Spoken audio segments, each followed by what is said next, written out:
Hey everyone, Patrick Jackson with Mann Mortgage here with this week's market update. Today is Thursday, November 17th, and it's about 12 o'clock on the West Coast. And when I last left you guys with my last update, we had an amazing day. We had better than expected inflation data, and the average conventional rate across the country had dropped to about 6.62. That next day, last Friday was Veterans Day, so it was a holiday, and the markets were closed. So we had a long weekend to wait to see if that would continue. On Sunday, however, one of the Fed Chair Waller from New York, opened his mouth and made some comments about basically telling the markets that they got a little overexcited, and so that poured some water on everything. And Monday we opened up a little bit worse off, but then Tuesday we got producer inflation, and that came in better than expected. So that triggered a couple days where we had some positive stuff going on. So that was awesome. Then today, another Fed Chair Bullard from St. Louis, opened his mouth as well and decided again to scare the markets a little bit with some tough talk. It looks like at this point a lot of that has worn off, but again, it did open up negative and kind of kept us about where we were last week. So right now we're at about 6.65 is the average conventional rate according to that lender survey, whereas last Thursday we were about 6.62. So I wanted to share something with you guys this week. With all the talk, across the, in the markets, we hear a lot about right now about buy downs, whether permanent or a temporary buy down, which would be like a 2-1 buy down. We're hearing a lot about. So I wanted to kind of show you guys the difference. So this is a pretty useful graphic. It comes from MGIC, which is one of the mortgage insurance companies, and just comparing a permanent versus temporary buy down on a $300,000 purchase with a loan amount about $285,000. And the seller in this situation, this hypothetical, is willing to pay a 3% seller concession, so about $9,000 on this loan towards the seller's, closing costs or to buy down the rate. So if they're going to do a permanent buy down in this situation, it would apply, throughout the life of the loan, not just for the first couple of years. In this hypothetical, they're saying the 3% would get the rate from a 7 all the way down to a 6.25%. So as you can see, the payment stays constant since it's the same rate. The loan balance comes down and the total payments.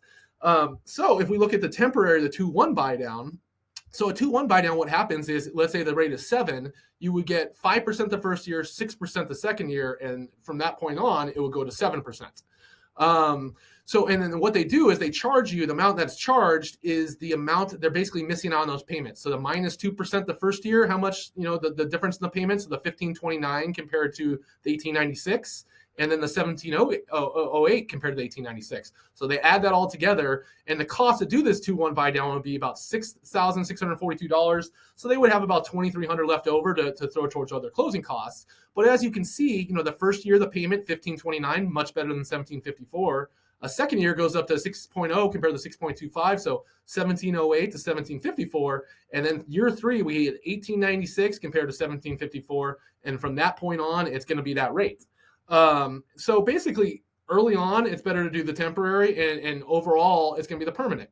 And as you can even see, the total payments made by the 4th year are much higher, or about, a little bit higher than on the permanent buy down. But the loan balance on the permanent is at 270, and the loan balance on the temporary is at 272. So you paid a little bit less off on your principal balance as well.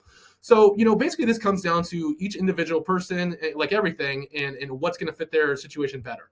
So if the person plans on being the home long term, then the permanent might be better. And if they don't plan, if they're a little concerned about the markets, maybe they can't get the rate lower in those first few years, then the permanent buy down is the safer way to go, because in the long run they're going to be saving more money.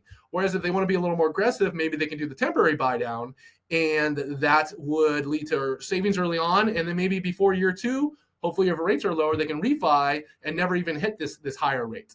So like I said, it's always going to depend on each individual person and their situation and what their risk comfortability is. And one other thing to keep in mind on this is that on the permanent buy down, we can actually use this 6.25, the lower rate, for qualifying purposes on the lending side. Whereas on the temporary buy down, we're going to have to use the 7%, the high point it could be. So, which is a safety measure to make sure people don't have payment shock. But that's something to keep in mind. So if someone's right on the border, the permanent buy down is going to be the more effective way to get them qualified, where temporary buy down, we're still going to have to qualify them at the higher rate.